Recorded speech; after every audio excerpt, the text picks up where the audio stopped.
Hi everybody, and welcome to the 8th webinar in the RTPI London's Idea Exchange. My name is Katie Liddington and I will be your chair today.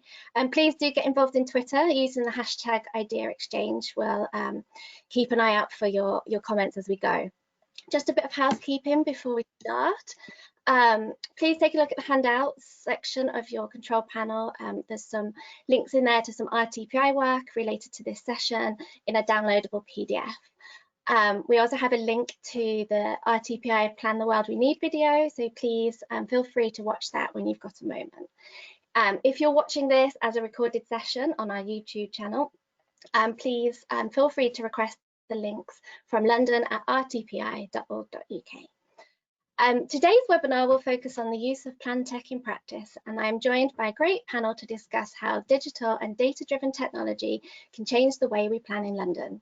We have 4 panelists joining us today who will each give a 10-minute presentation followed by a Q&A session at the end. There's an area to add your comments in the chat section, and we will try to get to as many of these as we can. And we'll also be running a few polls throughout the session, so please keep an eye out for them. So we'll kick off actually by launching our first poll, which asks the question, what do you think is the most important outcome in PlanTech? You should now all be seeing that on your screens. So if we give you a few moments to click on the response that resonates the most with you at the moment. And while we're waiting for some feedback, be good to get some thoughts from our panelists on this subject, if anyone's got anything to add.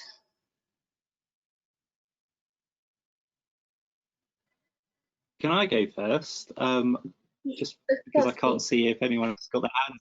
Sorry. I think one of the big things is about transparency and decision making, and I think we should take this as an opportunity to push that as part of the agenda. Yes, I agree. I'm not sure how many people have responded, but hopefully we've got some responses that we can share with people. So as you're aware, the options were between faster and better decisions, reduced cost, more engagement with communities, transparency in decision making, and better knowledge in the impact of decisions. And you know, it's quite clear there there's a big split between faster and better decisions and more engagement with communities. So that's great to see, because we'll be covering off some of those subjects in today's session. At this point, I'd like to introduce our first speaker, Nissa Shahid. Nissa is a senior urbanist at Connected Places Catapult, specialising in planning, technology, data and cities. Her work at CPC has involved engaging with the planning process to develop concepts and help prototype new tools and innovations that work to disrupt the wider industry as part of the trailblazing Future for Planning programme. Nissa is going to discuss the work currently being done at Connected Places Catapult. Over to you, Nissa.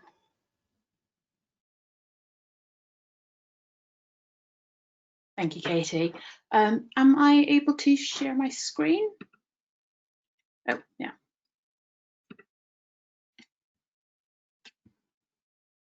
Is that being shared? Right. So, hi everyone, and welcome to the session. I'm Nissa, as Katie has already introduced me. I'm a senior urbanist at the Catapult and planner by background, as well as data scientist. And I have spent the past 3.5 years trying to bring these 2 disciplines together over the past few years. So for those of you who don't know, at the Catapult, we've been running the Future of Planning programme since 2016, something I've been really heavily involved in as well. Now, rather than going into full details of what it was and what we did, just as a quick summary, the programme set out to develop a vision for what digital planning could actually look like. And we created a vision towards a data-driven, digitally enabled system, which centred around the users. It was an uphill battle for a lot of it. It's been quite difficult to convince people what the point of digital actually is. However, as you all know, over the summer, the Planning White Paper was launched, and there was this big emphasis on what digital planning could do for the planning system. Now, I'm not going to discuss the white paper in detail because I'm sure you're all probably sick of hearing about it by now. And instead, I'm going to tell you what we at the Catapult have learnt over our time working in digital planning and pushing it forward. So the 3 key points, which I will come back to at the end as well, for what a digital planning should be about. The first is it's about people. Second, it's about the foundations. And third, it's about co-creation. Now, when I say people, what I mean is quite often we find users think that digital transformation is about the shiny, expensive technology. And we know that it really, really isn't. Digital transformation of the planning sector is about using digital data and fancy technology to improve upon planning, to find new practices and develop a better experience of planning. The most commonly used example of this is the digital planning notice. I cannot stress how many times I've had conversations with people where I've tried to explain that taking a paper notice and making it available on a screen is not digital planning. Digital planning is about using technology and using using technology and using data and finding new ways to make digital engagement accessible, making planning accessible to people, finding ways of communicating to wider audiences, people who originally, unlocking new ways of making planning interactive. The second bit, foundations. You're not going to get a functioning digital planning system if you don't get the foundations in order. And when I talk about foundations, I mean data. So you can come up with a new fancy piece of technology, but if you don't have data available, you're not going to be able to implement anything useful. Now, we already know that there is a lot of data within planning, locked within PDFs, but it's still useful data that's going in and out of the system. And the reason why this is important is because if you can't link up the data, you can't really, it becomes useless. It's a little bit pointless, to be fair, as well. So as an example, 2018, we set out on a mission to solve monitoring housing through the use of technology. And we came up with this wonderfully designed system that looked at using blockchain technology and satellite imagery to link different bits of planning together so that you could automate the housing monitoring process. And it's a great system that everyone loved. And in theory, it worked. It was brilliant. But then we came down to actually applying it in practice. So as part of the GovTech challenge for Waltham Forest, we took this prototype and tried to apply this into the system. And in speaking to the users, we realized that without consistent data, you couldn't just bolt on technology. In the case of housing monitoring, we found that you had to go right at the beginning of the process, find a shared identifier that could then unlock different data sets and help link up these data sets across the process. Not only did this enable us to use this tech to automate housing monitoring, by doing this, we could also simplify the process further on so that we can link up planning with other stages of development. And this brings us to my third and final point, co-create. We couldn't apply we couldn't use any of the technology we did until we spoke to the people who are actually involved in planning day to day, know what's happening, know why we do things. You have, and that is why it's so important for planners to get involved in the transformation process. You can't wait for digital planning to happen to you. If you don't, there's a really big danger of being designed out of the development by tech people. There's a great example by, I believe, the founders of Monzo, it might be the other one, where they said, in order to revolutionize the financial industry and create fintech, you needed tech people, because a finance person couldn't innovate something that they were so used to, but they couldn't apply their technology until they actually got involved with finance people. So you need everyone at the table. And the reason is because you only tend to develop what you think you need. So you've got all this great technology, great prototypes and great things where that are speeding up development and look fancy and shiny, but not everyone who's designed this understands the value of planning. And it's only us who, as planners, realize that you take out planning out of the system, you will end up ruining the rest of the development cycle as well. So it's very important to ensure that you get all voices, all stakeholders involved in the digital transformation process. Otherwise, you're not going to actually be able to digitally transform the planning system effectively. So yeah, 3 main things that I hope you take away from this is it's people, not tech. Second, you need to build the foundations, or if you work with MHCLG, you will have heard the term fix the plumbing. That's very much what it's about.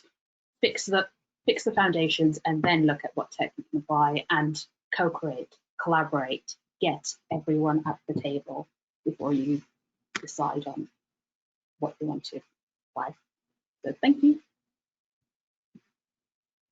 Thanks, Nissa. That was really interesting, and it's a really good spin on how, technology and data is important, but we need to make sure that it is accessible and it is used in the right way.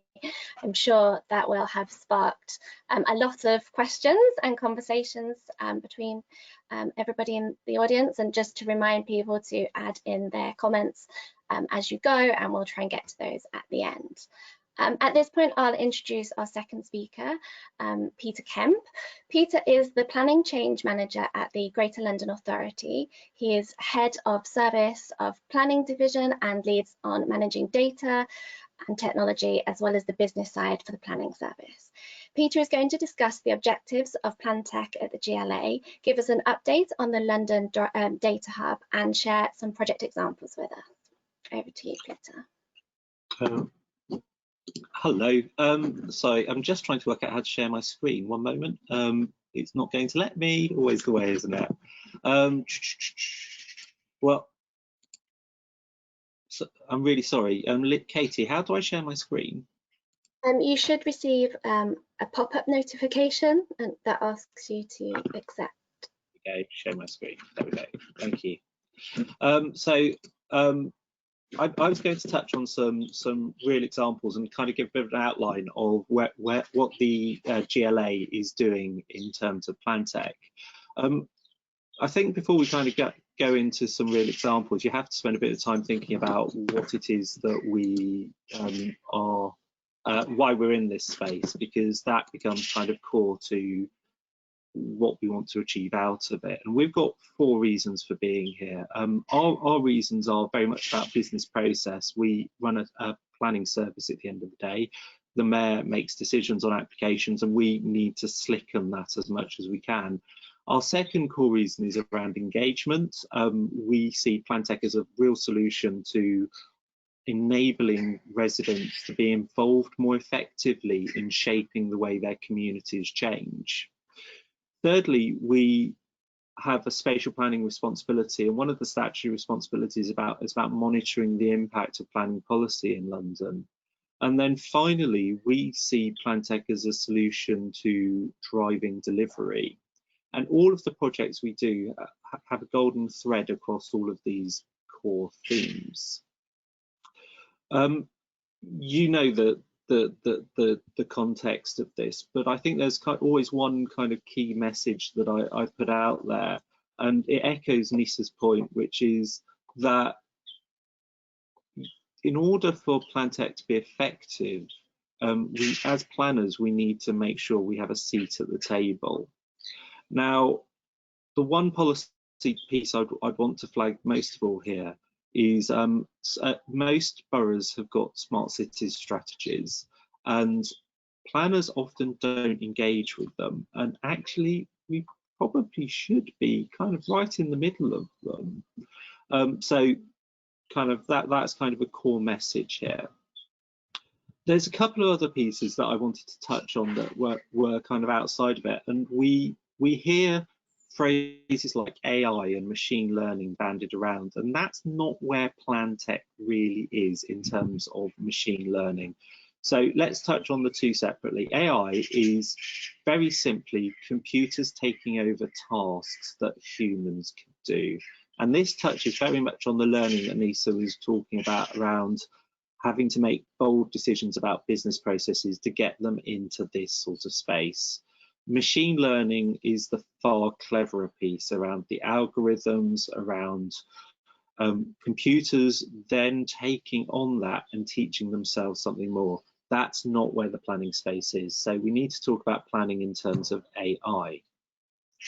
Then before we go into really what it drives us to, the projects that we've been working on, I just wanted to put this up here, and I've stolen it from Twitter, because it really demonstrates where all of these projects go to. So first of all, data. We need a lot of data. Data then creates information, and connecting those data points together in the correct order creates the knowledge. And only when we really start to build on that can we obtain insight and wisdom. My favorite is, of course, the last. So I wanted to touch on some projects that we've been running. The first is the Planning Data Hub. Now, in short, this is creating a single planning register for London, but in addition to it just having the list of planning applications, it has all of the attribute data.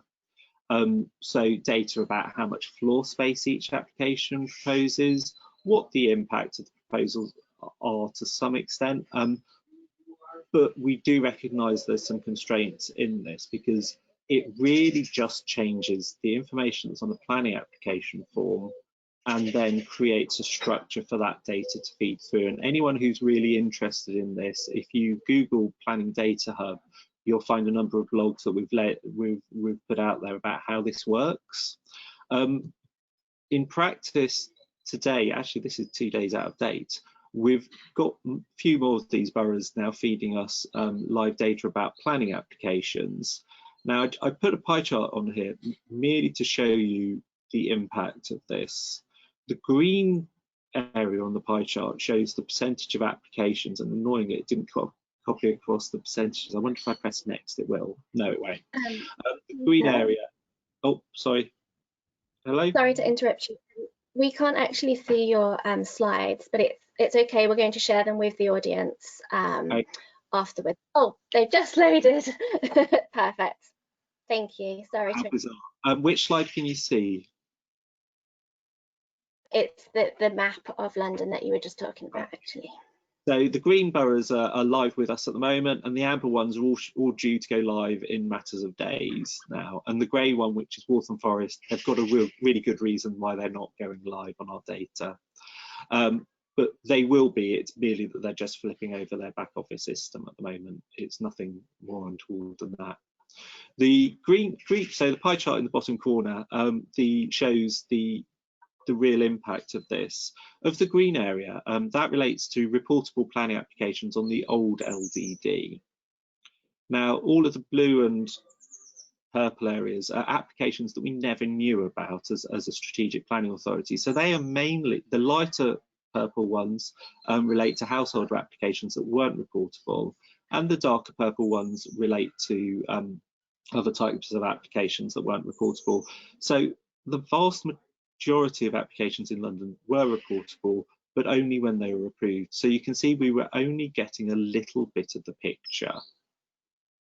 So the second example I wanted to touch on, and each of these could be a whole kind of hour session in themselves, is the IMA, which is really worth looking at, which is a collaboration tool to enable developers and infrastructure providers to work together to share information about developments, but also to share information about when those developments are coming forwards, and find a way of working together to deliver infrastructure together. This isn't just about cost saving, it's about disruption for Londoners. Only digging up a road once is a really good example. And then example 3 is the work we've been doing on PlanBase, which is about moving into an open source framework for 3D consultations. And we've been looking at how we use these to do strategic planning consultations, but also what it really takes for residents to be engaged with the planning system. And we've got quite a lot of learning from that. So where are we going next? Well, our next big project involve the strategic housing lands availability assessment, and we're looking at how we take all of the data sets that we're now producing, and this is where we go from creating data to actually getting some knowledge and insights. Reviewing how the new LDD will work, and then looking at how we provide 3D data in a format that can enable SMEs to get into this space and really develop some really great tools for residents. Finally, I just wanted to touch on some really difficult questions that I think we need to think about as a community around data ethics. Who should own the information about developments, and who should then hold the information and control it? There's some really quick core questions that I just want to put out there, not because I have answers, but because as a community, if we're moving into this digital space in the same way as every other industry has, we need to think about what its real impact is and have some ready answers to put out there. So first question is about ownership. Who should own all the data? Who should own the data about my house, for example? Secondly, is how transparent should we be? So we've got the example where government have very quickly demonstrated that having algorithms can be dangerous. So should we, as a principle, all agree a set of arrangements around transparency?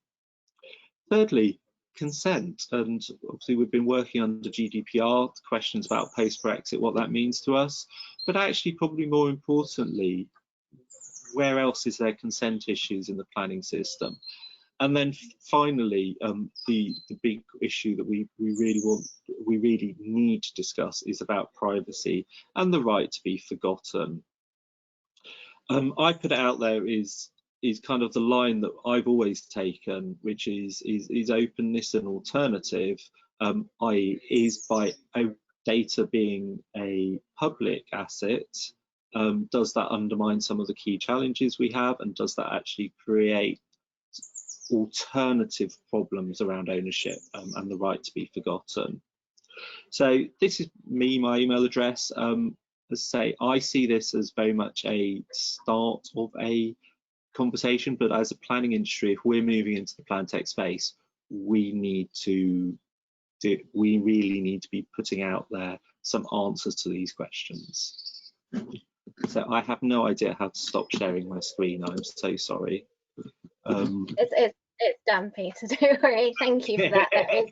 It was really interesting to hear what the GLA have been up to, and you posed some really good questions there at the end, which hopefully will lead to a really good discussion after in the Q&A session. Just to say that there was a little bit of a hiccup on the slides there. So what we'll do is we'll share the PDF within the handout section of this webinar so that you can access them. There is some really good information in there that we think you'd like to see. Okay, so our third speaker is Simon Ford. Simon is an Associate Director and Stakeholder Engagement Expert at Wood PLC. He has been working on large-scale engagement projects for over 20 years and has worked on some of the largest projects in the UK. He has been responsible for all aspects of consultation, including the analysis and reporting of each stage, as well as the ongoing engagement activities. Simon is going to discuss how technology can be used effectively during public consultation and engagement activities. Over to you, Simon.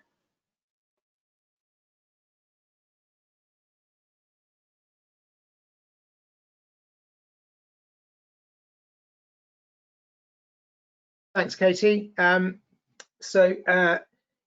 it's I'm going to can everybody see my screen? Hopefully that's come through.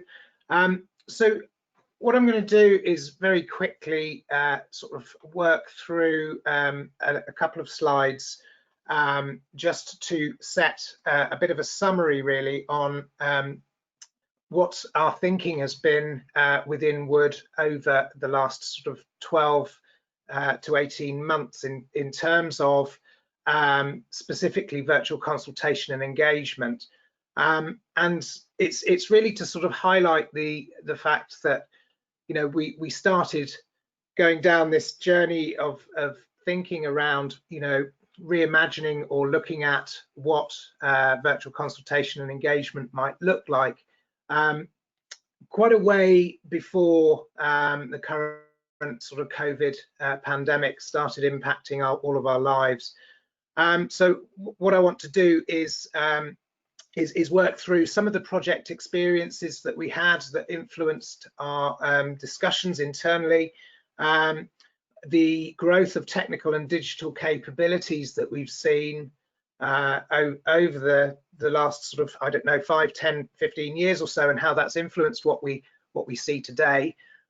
There's quite a bit of what Peter and Nissa actually talked about that I think is very relevant around this, specifically about the aspects on the importance of people and the involvement of people, but then also trending across to how people and the consultation and engagement activities that are required as part of the planning process and how they influence the data that's captured, and the importance of making sure that you remain compliant within GDPR with capturing data and using that data to influence whether it's policy development or proposals for the built environment.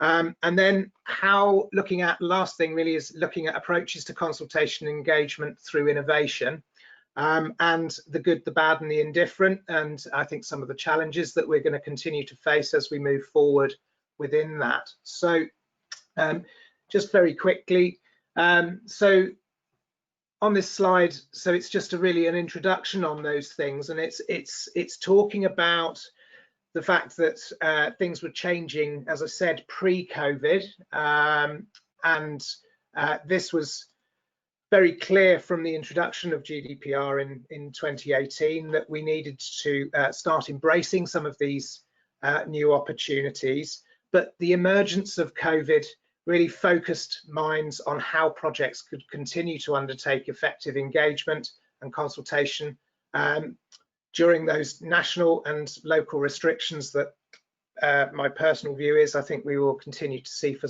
quite some time to come. So within that, it's actually having recognition of the fact that obviously COVID wasn't really that helpful to any of us in the planning world in terms of business as usual.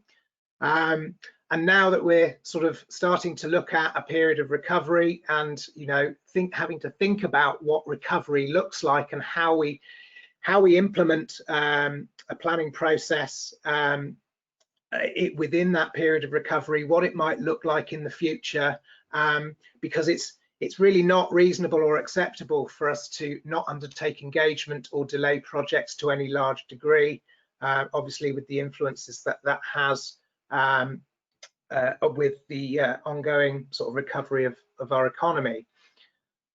So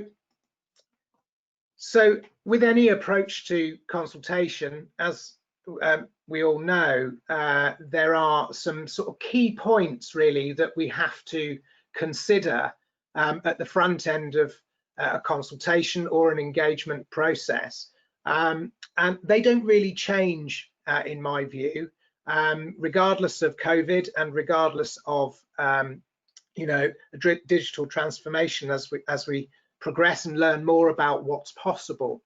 But one of the things that's really critical, I think, in this day and age is the importance of an effective strategy, which is developed with inputs from relevant stakeholders, to ensure that you're getting buy-in, and also that you're making sure that if necessary, it has local context, and that your approaches remain as flexible as possible to respond to the circumstances and need that is there. The second point really is about making sure that the approaches that are being considered will support ongoing engagement throughout the whole life cycle of a project. And it's not just about the early stages of engagement that your strategy considers. You've always got to think about how you're going to get yourself from the early stages, and then once you've figured out what good might look like, it's then about understanding, okay, so where do you take that, and what is your exit strategy, and what are the timescales for that? And I think that's relevant for policy development all the way through to large-scale infrastructure projects, whether it be a port, an airport, overhead power lines, or even a power station. Third point really is that there isn't a one-size-fits-all approach, as we know, and I think when you're considering using sort of digitization or digital approaches and virtual activities, as we're needing to think more and more about, that you really look at how that digital transformation and those opportunities can help maintain evidence and collect data and information, and you've also obviously got to remain compliant with GDPR. I'm going to just sort of very quickly touch on sort of two key parts of consultation and engagement that we've been applying on projects as examples, but not specifically to talk about those projects in detail. And the first thing I wanted to really sort of touch on is, how do you replicate the experience of attending a consultation event with the current restrictions?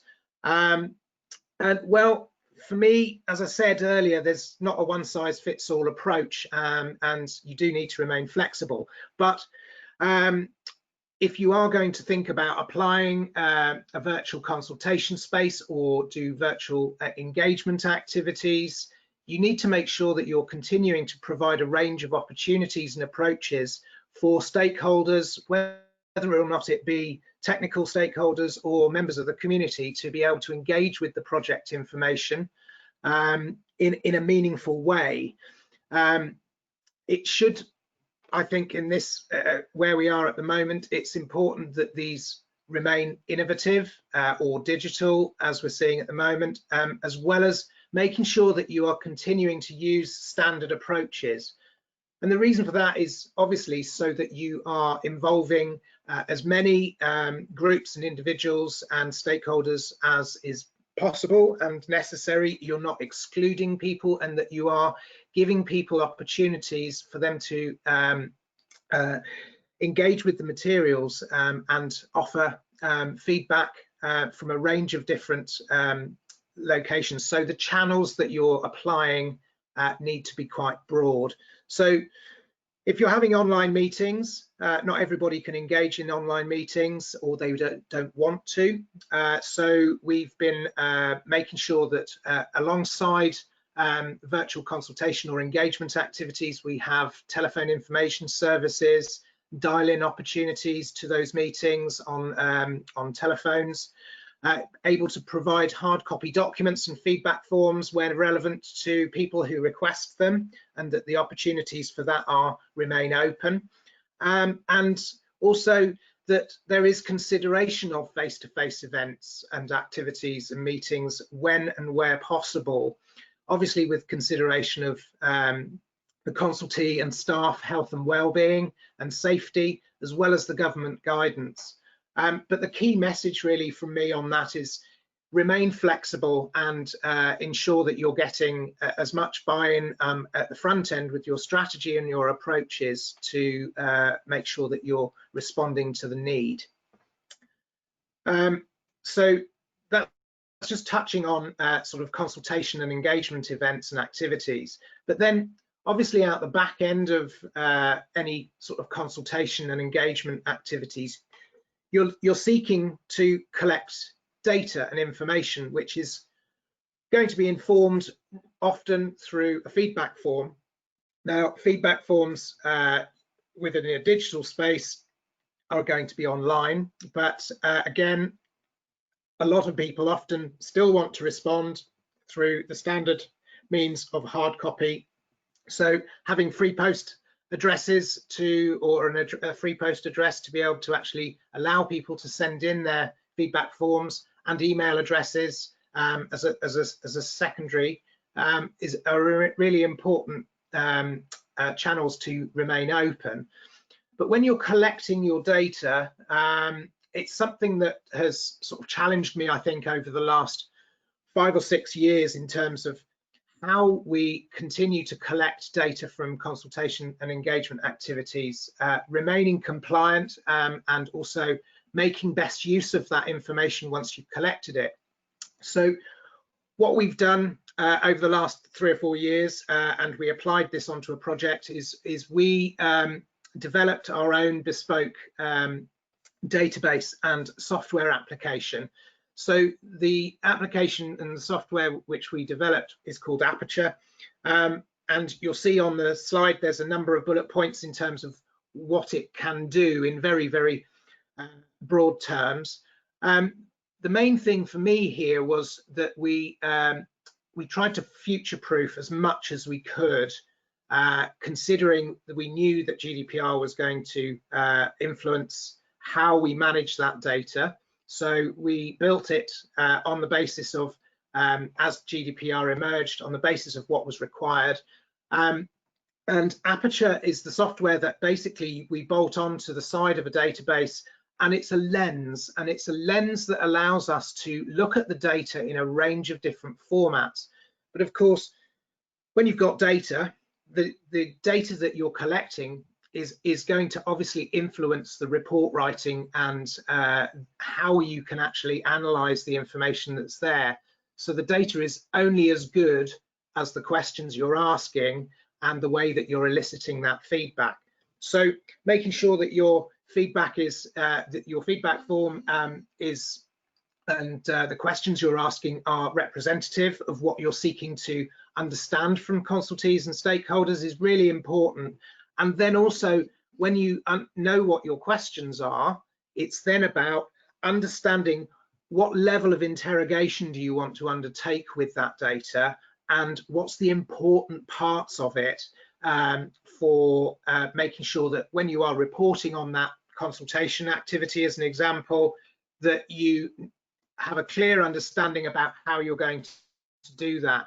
And really that then leads me on to the last bit of what you do with the data and how that influences the outcome. So when you're considering at the front end of that process of creating your consultation or engagement approach, it's really important to make sure you consider how you're going to report. So the requirement for reporting on consultation, and when you're considering that, it's always better to seek to set out a clear strategy for your approach to how you're reporting. And again, that is through reviewing the existing approaches that you're applying and making sure that the future stages still continue to report those, support those requirements. It's not just about when you're going to have to undertake reporting, but it's also about what information you need to ensure that you have a firm evidence base for. Because obviously with sort of large or small consultations, if you end up in a hearing or examination situation, it's really important to make sure that you have a detailed evidence base and that it's structured in a way that when you do need to be able to actually go back and look at that data and understand where information has come from, that if necessary, you can find a pathway all the way back to the original response where that sentiment was shared by a stakeholder or consultee, and that you can actually evidence that.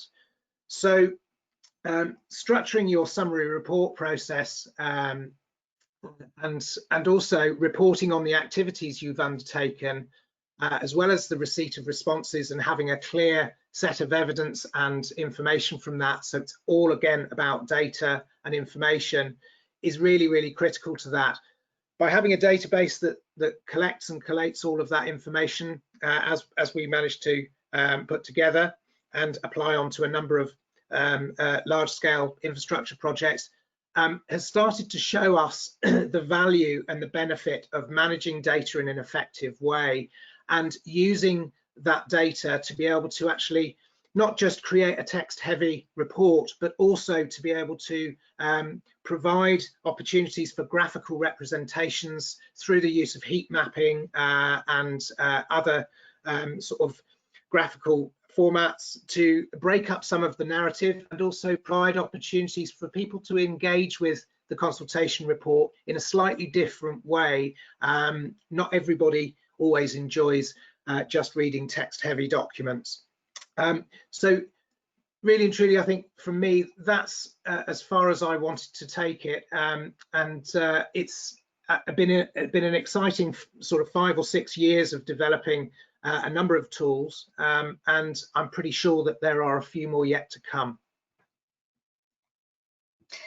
Thanks, Simon. That was really interesting to see how data and the right technology can really help support, I guess, reporting and provide a firm evidence base. Thank you. Our final speaker today is VU.CITY. Alex is the Chief Commercial Officer at VU.CITY, the award-winning 3D smart city platform, which enables digital collaborative working and faster planning decisions. After 30 years of professional experience in urban regeneration, environmental consultancy, and technology innovation, Alex's final career purpose is to create an improved citizen-centric urban environment. So finally, Alex is going to discuss the current work being undertaken at VU.CITY. Katie, thank you very much. Can you see my screen?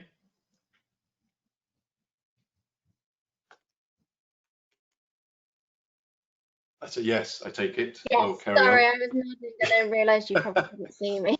Yeah, thank you very much. Thank you very much. I'll try and keep this to 10 minutes. This is very visual. And it's all about our VU.CITY, our smart city platform, our purpose being creating better cities for all. And we are in a real game-changing time in our industry. We are in this digital revolution, and we think that the product and platform that VU.CITY have come up with is something to help take us forward on this digital train. We're using some amazing game engine technology as well to change the way we undertake planning, design and planning. So I'm going to talk you through a few examples of what we've been doing and show you a little demonstration of what VU.CITY is and also where we sit and where we think we can help with the whole planning reform white paper. So the key here is probably 4 words about why visualization and why VU.CITY. A lot of it is about speed, being able to make decisions quicker.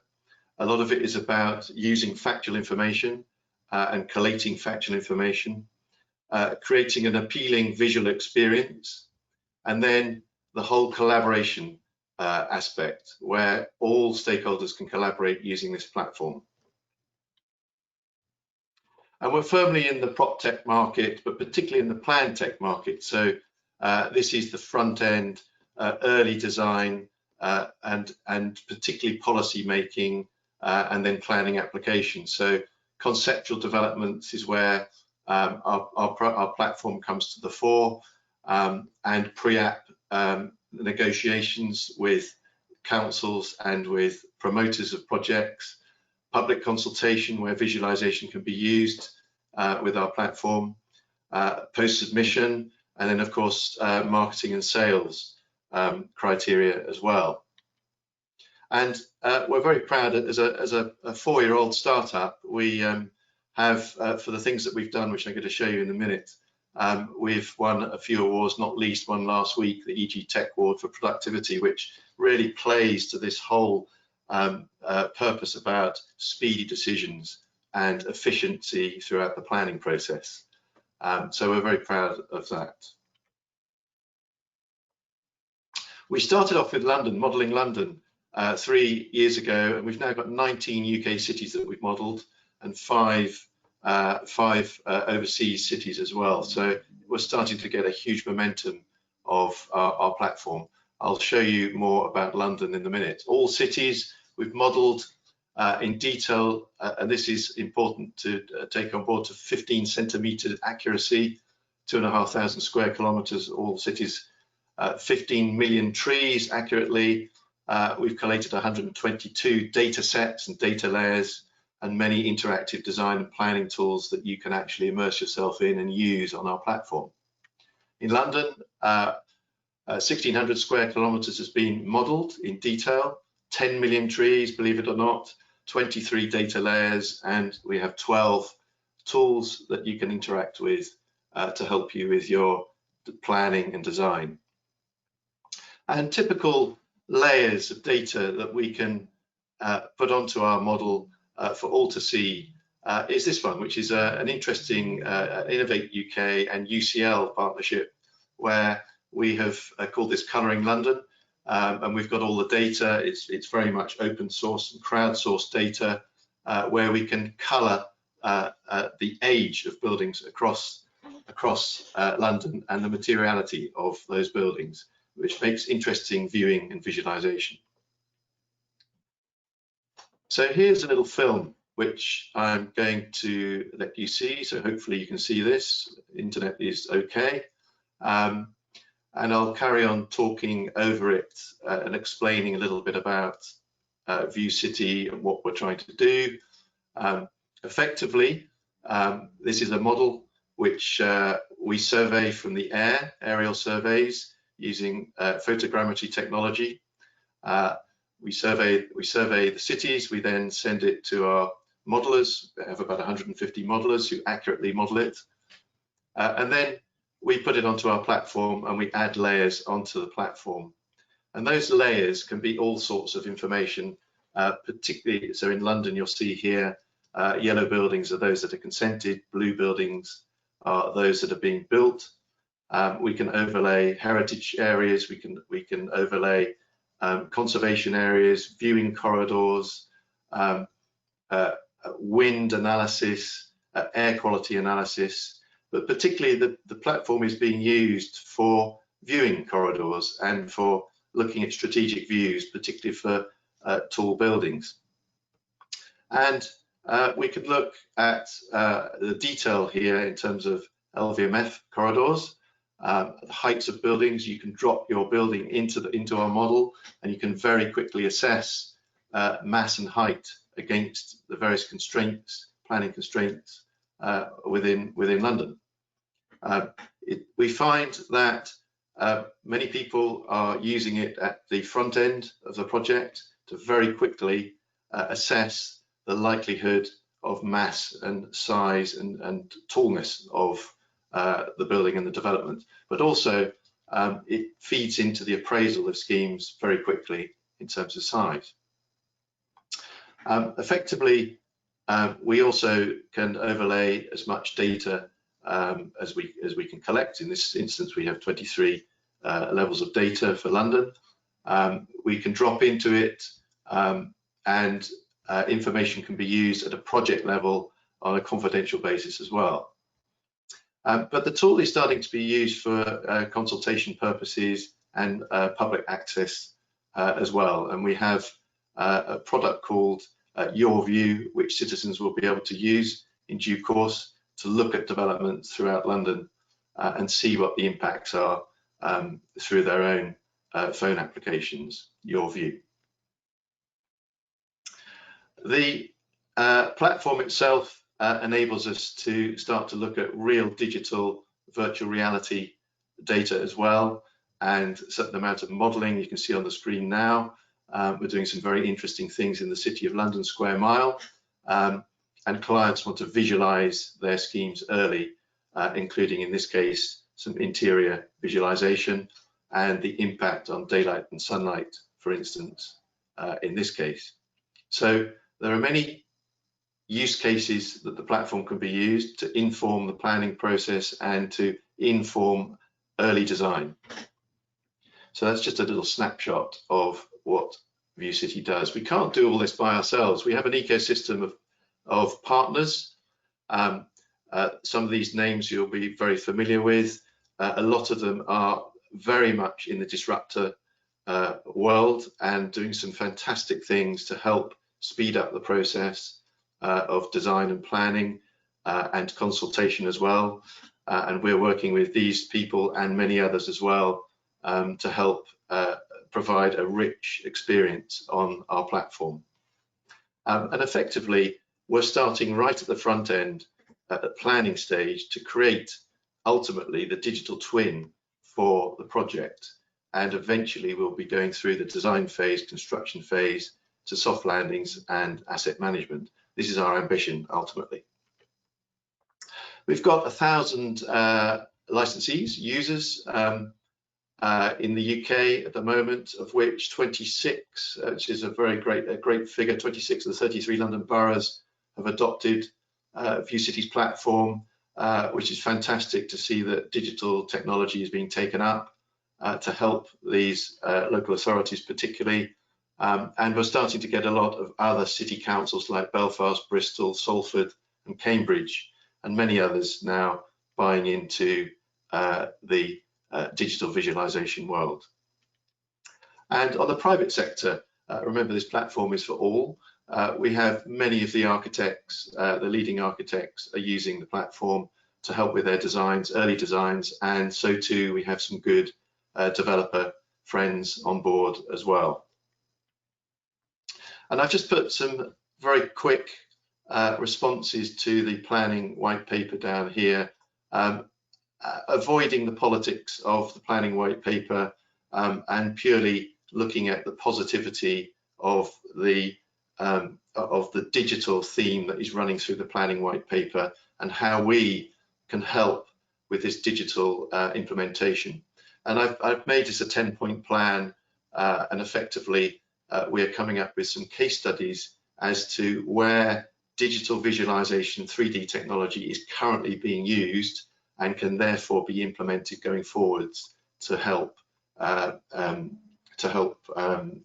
stakeholders in their planning applications and to help endorse the planning white paper. I won't go through those in detail, but you can pick up the gist of them. Again, speed of use, enabling standardization, sharing of data sources, particularly maximizing citizen engagement. We've heard of that with Simon and Peter, and being able to effectively look at a whole training and reskilling exercise that the industry now needs. And here's a few examples that I'm going to touch on briefly that we have been helping some of the councils with. And this was right in the middle of lockdown. This was one of the first virtual planning committees Haringey undertook on this project, using the VU.CITY platform rather than being able to go to site, post lampposts or post hoardings. It was actually done virtually. And I think we're going to see this more and more going forwards in the future, where virtual planning committees will start to be the norm. The platform we're using a lot now for portfolios, for local authority portfolios, looking at digitalising the planning portals. And one example here is work we're doing with Transport for London, digitalising their property asset bank, and enabling them to prioritise projects, particularly their housing projects, going forwards in a community and project managed manner visually. And this particular program can drill into each project and create 360-degree views of their projects going forward. So it's starting to become an asset management tool and a portal for visualization. We could roll this out with other local authorities as well. And very often councils particularly are using our portal to look at local views and the impact of local views and tall building cluster policy, tall building policy, and also assessing their proponent schemes using our visualization and long-range and short-range viewing corridors. This is a new tool that we have, which is vastly speeding up the process of LVMF assessment and choosing views. It often takes a long time to choose views for projects, but this can be done in minutes to determine where you take your view from.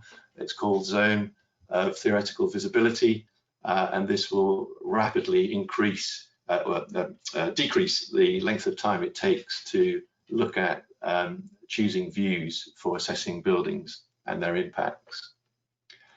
Here's a very quick film showing the way digital technology can be used for topics like permitted development rights, where there is not necessarily a planning application requirement, but you still need to assess the impacts of two-story developments on top of three-story existing buildings. And this is where we can use ZTV tools very quickly to assess the impact of two-story extensions. Both the local authorities can look at this and assess the impacts very quickly, and the proponent can look at them. And of course, using our traditional tools at ground level as well to look at the accurate impact of the two-story extensions with daylight and sunlight criteria as well.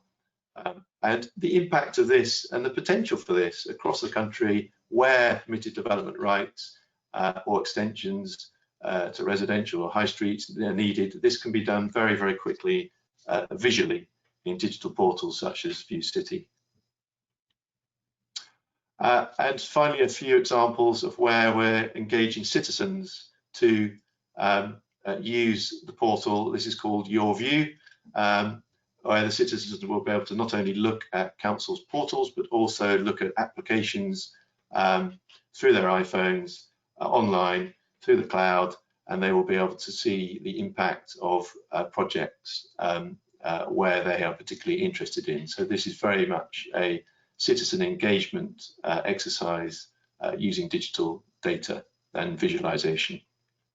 At Croydon, we set up in their urban rooms for policy making and plan making, and this attracted a lot of young people and different demographics as well to look and engage in the consultation plans to great effect. So immersive technology is starting to be used a lot more, we are seeing.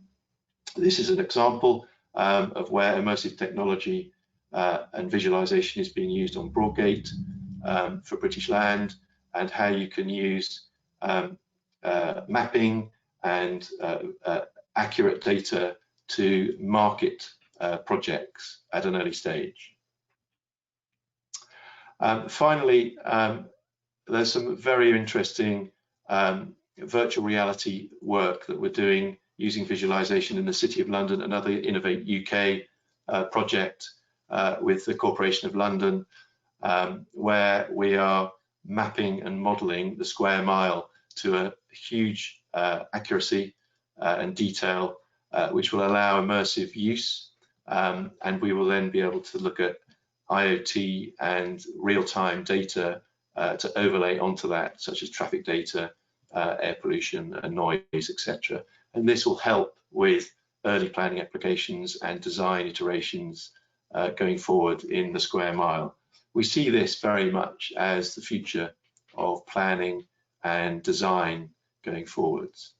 So there's my rapid run through the VU.CITY digital platform, and I hope that this gives you a few ideas and examples as to how planning can go and design can go in the future, and how we can react to and implement the planning reforms going forwards. Thank you very much. Thank you, Alex. We are running a little bit short of time as we're at 1:30, but that was really interesting, and I didn't want to interrupt you because I know our viewers will appreciate it. I have been given permission to run 5 minutes over so that we can still answer some of the questions that have been coming in. And I think we'll kick off the Q&A with a quick poll, if we can, Lucy, please. And we're really asking you, after listening to those presentations, what area of PlanTech would have the greatest impact on the planning system? Whether that's visualization software, better back office systems, better data, better training of planners in digital, and better training of residents in how to use the current system. So I'll just give you a few minutes. But while we're all thinking about this, we have had one question in which kind of resonates with this really. And we've been asked, how best should planners gain tech skills? So if our panelists have any views on how the planning sector can upskill in this area, we'd welcome your thoughts. Can I go first? Yes, sure. So I think one of the most important things to in that question is you shouldn't have to learn tech skills. Good technology, good apps tend to be those that are easily accessible and usable. What you should be doing is trying to find what technology is out there and how can it be used. So just keep reading up on stuff like this. Speak to people working in PlanTech. Look at what's out there. You don't need to learn coding. You don't need to learn how to design software. That's an entire industry that you should be working alongside so that they can develop the software for you. Thank you, and I think that actually reflects in the responses to the poll actually, with most people thinking that visualization software and better back office systems will actually have the greater impact. But obviously there is an element of people that still believe that training will be helpful. I'll open it up to everyone else. Peter. I actually agree with Nisa in that in terms of developing tools, that I think that's not for planners. But I do think that there's a space where we need to perhaps be gaining some of the skill sets of some of the other industries, certainly around kind of the analytical skills of environmental science, because as we move into a world where data becomes king, we are going to be held more accountable for what that data is showing. So we need probably more skill sets, and certainly for people coming into the planning industry, we need some of those skill sets. We need some of the skill sets around how to use GIS systems as well.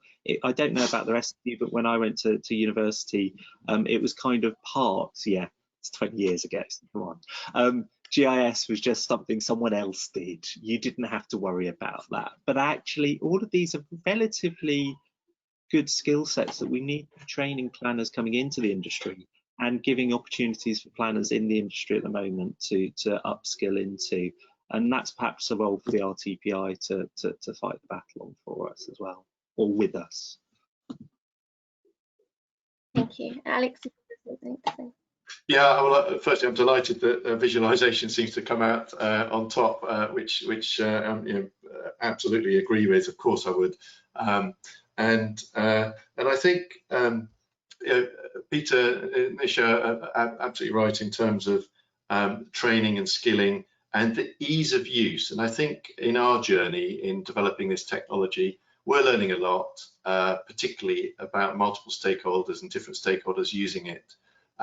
And the important thing is the ease of use, and the adoption rate will be so much more if it's easy to use. So we're working very, very hard on exactly that to ensure that it is easily used, and all the clever technical stuff is all being done in behind the scenes in our back office. But for the customer and the users to have that ease of use and training, of course, I think is very helpful. And the other thing is the importance of collaboration, using visual technology in the collaborative process, and we've seen that in the yeah, we've gone 5 years forwards in the last 5 months in the terms of technology and IT and collaboration. And I think this kind of visual tools and digital tools in the collaboration world is going to really take off. Thank you. So we've had quite a few questions that we're not going to get a chance to get around to all of them. So what I propose to do is that we try to answer these offline and send them round when we send the link to the video. But just one final question, which I'm hoping is quite quick to answer. There's a question for Peter. When do you expect an API of the automated LDD feed to go live? Well, the data feed, it should be within about the next 6 weeks. We've got a bit of a test, and one of the big questions is whether we create a lag between the data that we receive, and this goes kind of the core question around data quality and data ethics, whether there should be a lag between the data arriving with us and exiting into the open world. So that's the only question that's really outstanding. Okay, so it's imminently, really, so watch this space. Slightly terrifying. I can imagine. Okay, all that's left for me to say is thank you for all of our panelists today. It was a really interesting talk, and I know we've overrun slightly, but it is a really interesting topic, and I think it was worthwhile overrunning, and thank you for the viewers that stuck with us. Do tell us what you think on Twitter using the hashtag #IdeaExchange, and do complete the survey that will appear once you've exited the webinar. If you aren't already subscribed to our YouTube channel, you can subscribe youtube.com/the RTPI, and it means that you'll get notified as soon as videos are released. A recording of this session will be going up soon, so if you're watching the recording, please give us a comment or a thumbs up, and that's all that's left for me to say. Thank you, everybody. Goodbye.